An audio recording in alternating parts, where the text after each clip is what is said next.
Last episode में हमने देखा था कि बो फैन को पता चलता है कि किडनैपर्स ने जिसको किडनैप किया था वो बो फैन की माँ नहीं थी और मास्टर जुआन यिंग ने किसी और को किडनैप करके ले आए थे।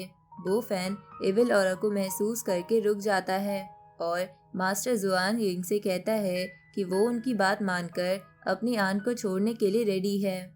मास्टर जुआनिंग बो फैन से एक एविल वास बॉटल मांगता है जो बो फैन उसे दिखाता है। फिर मास्टर जुआनिंग उसे एक पोशन पिलाने को कहता है ताकि बो फैन में भी एविल एनर्जी आ सके। बो फैन पोशन को पीने के बाद फीमेल सीनियर मास्टर के कंट्रोल में आने से बच जाता है क्योंकि वो पोशन सिर्फ उसकी आंट और उनके बेटे को पिलाया गया था। फीमेल सीनियर मास्टर और मास्टर जुआनिंग गुस्से में आकर बो फैन पर अटैक करते हैं, लेकिन किंग चेंग उनकी मदद करते हुए उन्हें रोक देती है। एक फियर्स फाइट चलती है जिसमें बो फैन और किंग चेंग अपने पावर्स का यूज करते हैं। किंग चेंग को फीमेल सीनियर मास्टर का स्पिरिट पोजेस कर लेता है, लेकिन बो फैन मैजिक नीडल से उसका स्पिरिट निकाल लेता है। लास्ट में बो फैन एक बड़ा एक्सप्लोजन करके सारी इविल स्पिरिट्स को मार देता है।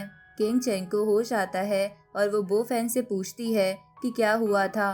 बो फैन एक्सप्लेन करता है कि वो सब कुछ प्रिटेंड कर रहा था और वो बिल्कुल वीक नहीं था।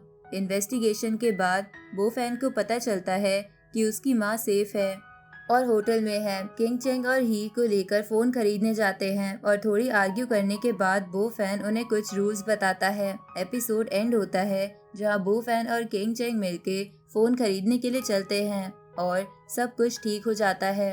अब आगे एपिसोड की शुरुआत में बो फैन मोबाइल स्टोर पर पहुंच चुका होता है और ही और किंग चेंग को समझा रहा होता है कि उन दोनों को आपस में नहीं लड़ना चाहिए और अगर वो दोनों ऐसा करेंगी तो बो फैन उस स्टोर से चला जाएगा और उनके साथ फोन नहीं खरीदेगा।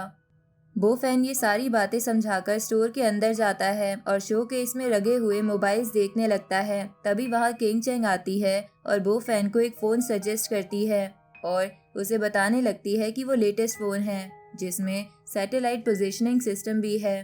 किंग चेंग बो फैन को ये सब बता ही रही होती है कि तभी वहाँ ही आ जाती है और बो फैन को एक दूसरा मोबाइल सजेस्ट करने लगती है और बो फैन से कहती है कि वो कोई भी फ़ोन पसंद करे लेकिन उसे ही बो फैन के लिए खरीदेगी। जिसे सुनकर बो फैन ही को समझाने की कोशिश करता है कि वो फ़ोन अफोर्ड कर सकता है और ही को बो फैन के लिए फ़ोन खरीदने की कोई ज़रूरत नहीं है।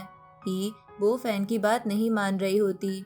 इतने में ही बो फैन देखता है कि उस स्टोर में हुआंग जियाओली अपने बॉस के साथ आई है, जिसे देखकर बो फैन जियाओली से पूछता है कि वो उस स्टोर में क्या कर रही है, जिस पर जियाओली बहुत रूडली बो फैन से कहती है कि फ़ोन तो कोई भी अफोर्ड कर सकता है और ये कहकर वो बो फैन को डिमीन करने लगती है। इतने में जियाओली के बॉस उसे कहते हैं कि वो बो फैन से उन्हें इंट्रोड्यूस करवाए, जिस पर जियाओली मजाक में अपने बॉस से कहती है कि क्या वो बो फैन को फ्रेंड बनाना चाहते हैं। जिसे सुनकर बो फैन साफ साफ जियाओली से कह देता है कि उसे जियाओली के बॉस का फ्रेंड बनने में कोई इंटरेस्ट नहीं है। ये सुनकर बॉस गुस्सा हो जाते हैं और जियाओली भी बो फैन को भला बुरा बोलने लगती है, जिस पर जियाओली के बॉस उसे बो फैन की बातों को इग्नोर करने को कहते हैं और उससे पूछने लगते हैं कि जियाओली को उस स्टोर में से कौन सा फ़ोन चाहिए, जिस पर जियाओली को एक पिंक फ़ोन पसंद आता है जिसे वो अपने बॉस को खरीदने को कहती है। जियाओली का रिएक्शन देखकर ही को उस पर बहुत गुस्सा आता है और वो जियाओली से आर्ग्यू करने के लिए जाने लगती है, लेकिन बो फैन उसे रोक देता है और जियाओली से बेमतलब में आर्ग्यू करने से मना कर देता है। जिसके बाद ही स्टोर मैनेजर को बुलाती है और उससे उस स्टोर का सबसे महंगा मोबाइल फ़ोन दिखाने को कहती है, जिसके बाद वो स्टोर मैनेजर ही को स्टोर के सबसे महंगे फ़ोन्स दिखाने लगती है और ही उनमें से सबसे महंगा फ़ोन सेलेक्ट करके उस स्टोर मैनेजर को वो फ़ोन पैक करने के लिए कह देती है। ये सब देखकर जियाओली काफ़ी शॉक्ड हो जाती है, लेकिन फिर भी वो बो फैन पर विश्वास नहीं करती। तभी जियाओली के बॉस समझ जाते हैं कि जियाओली सिर्फ फ़ोन के लालच में उनके साथ आई है और वही फ़ोन का लालच जियाओली के बॉस किंग चेंग को देने लगते हैं, लेकिन किंग चेंग उनसे कहती है कि वो अपना फ़ोन खुद अफोर्ड कर सकती है और स्टोर मैनेजर से कहती है कि उसके ऑर्डर पे बना हुआ गोल्ड कस्टमाइज फ़ोन उसको दे। ये सुनकर स्टोर मैनेजर किंग चेंग की डिटेल्स लेती है और उसको फ़ोन दे देती है, जिसके बाद स्टोर मैनेजर किंग चेंग के फ़ोन का प्राइस 3 मिलियन सबको बताती है। जिसे सुनकर जियाओली शॉक्ड हो जाती है और उसे लगता है कि बो फैन ने ज़रूर एक्टर्स हायर किए हैं, क्योंकि बो फैन इतना महंगा फ़ोन अफोर्ड नहीं कर सकता। जियाओली से ये सब सुनकर शियाओ शियाओ को बहुत बुरा लगता है और वो जियाओली को बताने लगती है कि वो लोग एक्टिंग नहीं कर रहे हैं और सच में किंग चेंग ने वो फ़ोन खरीदा है। जिसके बाद उस मोबाइल स्टोर की स्टोर मैनेजर भी जियाओली को उस फ़ोन के प्राइस और क्वालिटी के बारे में बताने लगती है, जिसे देखकर जियाओली भी अपने बॉस से डिमांड करती है कि वो भी उसे किंग चेंग जैसा ही कस्टमाइज फ़ोन खरीद कर दे दे, लेकिन वो मना कर देते हैं और जियाओली से कहने लगते हैं कि वो उनसे इतने महंगे फ़ोन की डिमांड बिल्कुल भी नहीं कर सकती। जिसके बाद जियाओली अपने बॉस से रिक्वेस्ट भी करती है, लेकिन फिर भी जियाओली के बॉस उसकी बात नहीं मानते। इसके बाद किंग चेंग बो फैन के पास आती है और उससे कहती है कि वो उसका कस्टमाइज फ़ोन अपॉलॉजी के तौर पर एक्सेप्ट कर ले। ये सुनते ही किंग चेंग से कहने लगती है कि बो फैन का फ़ोन उसके कारण टूटा था, तो अब ही बो फैन को नया फ़ोन खरीद कर देगी। जिसके बाद ही किंग चेंग से कहती है कि बो फैन को ड्यूरेबल फ़ोन चाहिए जो वो इजीली यूज़ कर सके। जिस पर किंग चेंग ही से कहती है कि उसने बो फैन के लिए बेस्ट फ़ोन चूज़ किया है और बो फैन को उसका कस्टमाइज फ़ोन ही लेना चाहिए। तभी बो फैन किंग चेंग और ही दोनों को शांत करवाने लगता है, लेकिन ही और किंग चेंग आर्ग्यू करने लगती है और ही किंग चेंग से कहती है कि बो फैन के लिए फ़ोन के मैटर पे उन्हें अकेले में बात करके सॉर्ट करना चाहिए और बो फैन को उनके आर्ग्यूमेंट में इंक्लूड नहीं करना चाहिए। जिसके बाद ही और किंग चेंग स्टोर के बाहर चले जाते हैं। साथ ही शियाओ शियाओ भी अपनी आंट का साथ देने के लिए किंग चेंग के साथ चली जाती है। जिसके बाद बो फैन वहाँ अकेला बचता है और जियाओली और उसके बॉस बो फैन का मजाक उड़ाने लगते हैं। वहीं चूचू मोबाइल स्टोर के बाहर से जा रही होती है कि तभी वो देखती है कि बो फैन स्टोर के अंदर है। बो फैन को वहाँ देखकर चूचू बो फैन के पास जाती है और उससे पूछने लगती है कि बो फैन वहाँ क्या कर रहा है और उसने चूचू को इतने टाइम से कांटेक्ट क्यों नहीं किया। जिस पर बो फैन चूचू को बताता है कि उसका फ़ोन टूट गया था, जिसके कारण वो चूचू को कांटेक्ट नहीं कर पा रहा था।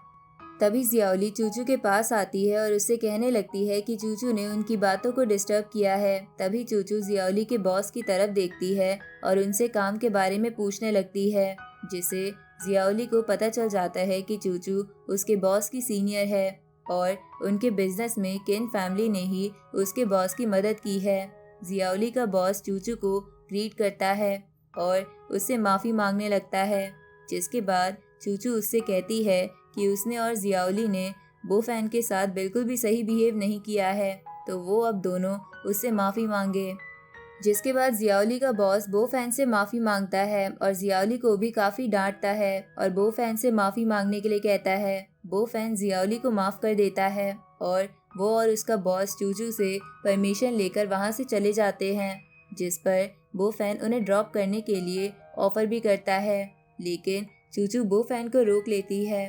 तभी चूचू की आवाज़ सुनकर वहाँ ही और किंग चेंग वापस आ जाते हैं, जिन्हें देखकर चूचू बो फैन से पूछती है कि क्या ही और किंग चेंग बो फैन के नए दोस्त हैं। जिसके बाद बो फैन चूचू को ही और किंग चेंग से इंट्रोड्यूस करवाता है। साथ ही चूचू को बताता है कि बहुत टाइम पहले चूचू ही से एक केस के लिए ज़रूर मिली होगी, जिसे सुनकर चूचू कहती है कि ही से वो काफ़ी समय बाद मिल रही है।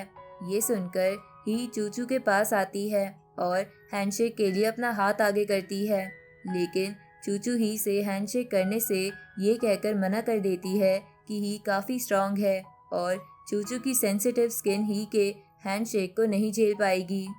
ये सुनकर ही को चूचू के ऊपर बहुत गुस्सा आता है, लेकिन चूचू ही को इग्नोर करके स्टोर मैनेजर के पास चली जाती है और किंग चेंग और ही के चूज किए हुए फोन्स को देखने लगती है, जिसे देखकर शियाओ शियाओ गुस्से में चूचू से कहती है कि वो उनके और बो फैन के मैटर में ना बोले। जिस पर चूचू शियाओ शियाओ को बड़ों के बीच में ना बोलने को कहती है और शांत करवा देती है। जिसके बाद किंग चेंग बताती है कि उसने बो फैन के लिए सबसे महंगा फ़ोन चूज़ किया है, क्योंकि बो फैन ने किंग चेंग और शियाओ शियाओ दोनों की जान बचाई थी।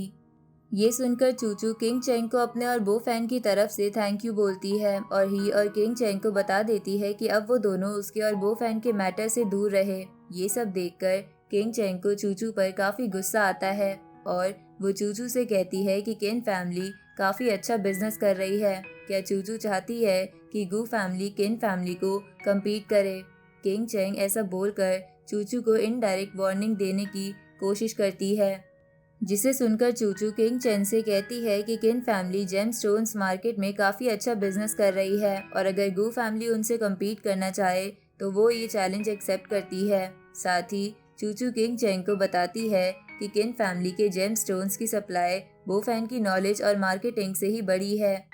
तभी बो फैन चूचू और किंग चैंग को आर्ग्यू करता देख स्टोर मैनेजर के पास जाता है और उसे दूसरे फोन्स दिखाने को कहता है, जिस पर वो स्टोर मैनेजर कहती है कि ही और किंग चैंग ने 2 फोन्स फाइनल किए हैं, तो वो फैन को पहले उन दोनों फोन्स में से किसी एक को फाइनल करना होगा, जिसके बाद वो फैन को दूसरे फोन्स दिखाई देगी। ये सुनकर वो फैन कंफ्यूज हो जाता है कि वो ही और किंग चैंग में से किसका फ़ोन चूज़ करे। साथ ही वहाँ चूचू भी खड़ी होती है, जिसे देखकर बो फैन और ज़्यादा ऑकवर्ड फील कर रहा होता है। किंग चैंग से बात करने के बाद चूचू बो फैन से पूछती है कि क्या उसे नंबर चेंज करना है और क्या उसे 2 फ़ोन्स की ज़रूरत है, जिस पर बो फैन चूचू से कहता है कि उसे नंबर चेंज नहीं करना, उसके लिए एक ही फ़ोन काफ़ी है। ये सुनते ही चूचू अपने कंपनी के सेक्रेटरी को कॉल करती है और उसे ही और किंग चैंग के अकाउंट में फ़ोन खरीदने का अमाउंट वापस ट्रांसफ़र करने को कहती है और फ़ोन रखने के बाद बो फैन से उन फ़ोन्स में से कोई एक को चूज़ करने के लिए कहती है। बो फैन कुछ देर तक सोचता है और अपने लिए ही का चूज़ किया हुआ मोबाइल ले लेता है, जिसे देखकर किंग चैंग काफ़ी अपसेट हो जाती है।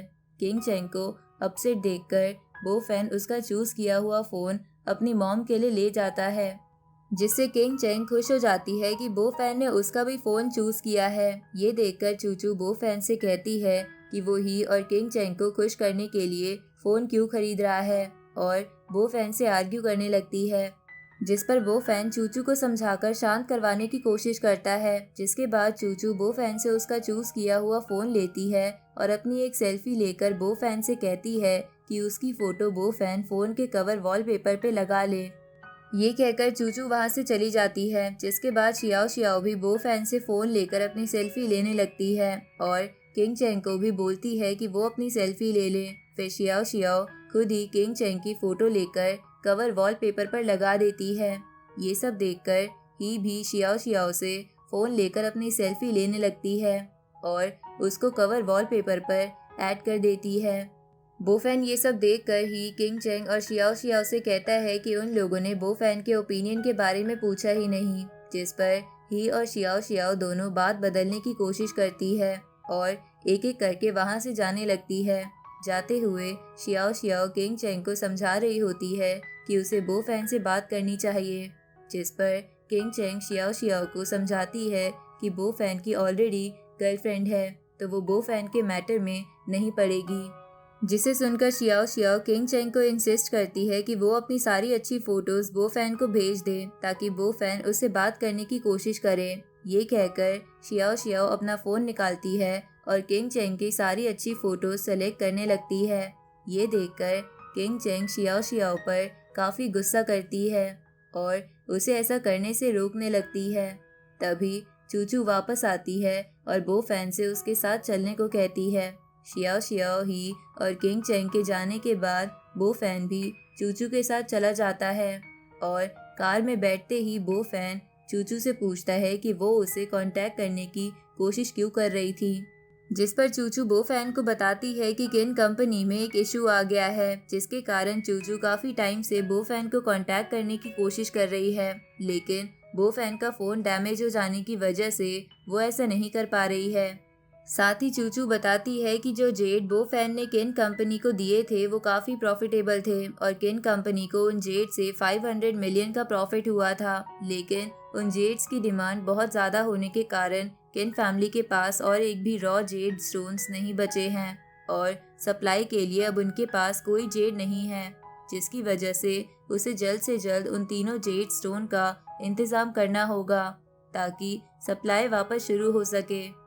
ये सुनकर बो फैन चूचू से कहता है कि क्या वो ये चाहती है कि बो फैन उसे अपने खरीदे हुए रफ स्टोन्स दे दे। जिसे सुनकर चूचू बो फैन से कहती है कि उसे पता है कि बो फैन के पास बहुत सारे रफ स्टोन्स हैं और बो फैन से रिक्वेस्ट करती है कि वो उसकी मदद करे ताकि वो किन कंपनी को बचा सके। बो फैन सोचने लगता है और चूचू से कहता है कि वो कोशिश करेगा कि चूचू के लिए कहीं से रफ जेड स्टोन्स का इंतजाम कर सके। ये कहकर बो फैन कार स्टार्ट कर देता है और वेयर हाउस की तरफ जाने लगता है। वेयर हाउस पहुंचने के बाद चूचू देखती है कि वहाँ बहुत सारे अलग अलग तरह के जेड हैं जो कि 200 से भी ज्यादा होते हैं। ये देखकर चूचू बो फैन से 3 रफ जेड देने को कहती है। साथ ही चूचू उन जेड्स के लिए बो फैन को पे करने के लिए भी तैयार होती है, जिसके बाद बो फैन 3 सेलेक्टेड रफ जेड चूचू के लिए निकाल देता है और उनका प्राइस चूचू को 300 मिलियन बताता है। जिसे सुनकर चूचू बो फैन से कहती है कि उसे याद है कि बो फैन ने उन जेड्स को 100 मिलियन में खरीदा था, तो अब वो चूचू के लिए उन जेड्स का प्राइस 300 मिलियन कैसे बोल सकता है। बो फैन चूचू को विश्वास दिलाता है कि इसमें उसका या केन कंपनी का कोई भी लॉस नहीं होगा और जितने भी पैसे चूचू इस रफ जेड स्टोन पर इन्वेस्ट कर रही है, इससे ज्यादा का केन कंपनी का प्रॉफिट होगा। तो चूचू को लॉस के बारे में बिल्कुल भी नहीं सोचना चाहिए। बो फैन से ये सुनकर चूचू थोड़ा रिलैक्स हो जाती है और बो फैन पर विश्वास करके उसे 300 मिलियन का चेक बनाकर उस पर साइन करके दे देती है। चूचू बो फैन को वो चेक दे ही रही होती है कि तभी वहाँ चूचू के ग्रैंडपा और कजन आ जाते हैं, जो चूचू को इतना बड़ा अमाउंट इन्वेस्ट करता हुआ देख उससे कहने लगते हैं कि उसे बिजनेस की बिल्कुल भी समझ नहीं है और चूचू का कजन भी उसके बिजनेस स्किल्स की बुराई करने लगता है। चूचू अपने कजन और ग्रैंडपा को वहाँ देखकर काफी शॉक्ड हो जाती है। तभी चूचू के ग्रैंडपा उसके कजन को चुप करवा देते हैं और चूचू से कहते हैं कि वो उन्हें आंसर करे कि उसने ये जेड्स क्यों खरीदे और इन जेड्स पर इतना बड़ा अमाउंट क्यों इन्वेस्ट किया। जिस पर चूचू अपने ग्रैंडपा को सारी सिचुएशन समझाती है और बताती है कि किन कंपनी में जेड की शॉर्टेज की वजह से काफ़ी सारे इश्यूज चल रहे हैं। चूचू का कज़न अब भी चूचू की बात नहीं सुनता और उससे कहता है कि उसने बो फैन को इतने सारे पैसे सिर्फ इसलिए दिए हैं क्योंकि वो उसका बॉयफ्रेंड है। लेकिन चूचू समझाने की कोशिश करती है कि उसको ये स्पेशल 3 जेड्स कहीं भी नहीं मिल रहे थे, इसलिए उसने बो फैन की हेल्प ली है और उसने 300 मिलियन इन जेड्स पर इन्वेस्ट किया है। तो उसे पूरा भरोसा है कि किन कंपनी को इससे बहुत ज़्यादा प्रॉफिट होगा। चूचू और उसके ग्रैंडपा के कन्वर्सेशन में उसका कज़न बार बार चूचू के अगेंस्ट बोल रहा होता है, जिसे देखकर चूचू अपने ग्रैंडपा को एक एक करके सब समझाने की कोशिश करती है। लेकिन उसके कज़न के बार बार इंटरप्शन की वजह से चूचू के ग्रैंडपा को भी यही लग रहा होता है कि चूचू ने बिजनेस में उन रफ जेड्स के ऊपर 300 मिलियन की इन्वेस्टमेंट करके गलत किया। इसलिए वो चूचू से एक एक करके सवाल पूछ रहे होते हैं कि उसने ऐसा क्यों किया और इसमें क्या उसका कोई पर्सनल इंटरेस्ट है या उसने सिर्फ किन कंपनी के बारे में ही सोचकर ये सब किया है। इसी के साथ ये एपिसोड यहीं ख़त्म होता है।